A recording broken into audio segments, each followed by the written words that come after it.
За бүгд найрамдах Солонгос улсын Чанган хотод одоо олон улсын том фестивал зохион байгуулагдаж байна. Энэхүү фестивал маань 20 дахь жилдээ зохион байгуулагдаж байгаа бөгөөд жил болгон өөр өөрийн гэсэн онцлогтой болдог.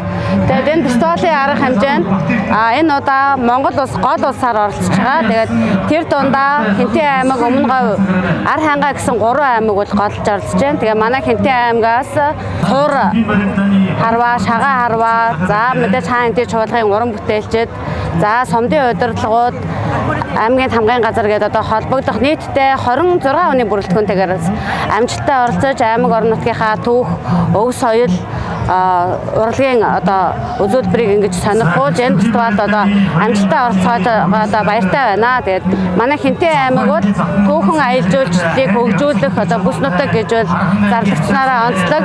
Ийм учраас Эзэн Чингис хааны Өлгийн нутаг гэдгээр одоо түүхэн тамгалагдсан энэ сайхан аймаг орон нутгийнхаа одоо түүх, өв соёлыг одоо дэлхийн ард түмэнд таниулах нь одоо зүй ёсны хэрэг. Энэ ч утгаараа бас Монголын аялал жуулчлал, Хинтээ аймгийн аялал жуулчлалыг одоо хөгжүүлэх нь нэн тэргүүний чухал ач холбогдолтой гэж үзэж энэ удаагийн олон улсын фестивалд бас ач холбогдол өгж олон хүний бүрэлдэхүүнтэйгээр бас оролцож байна.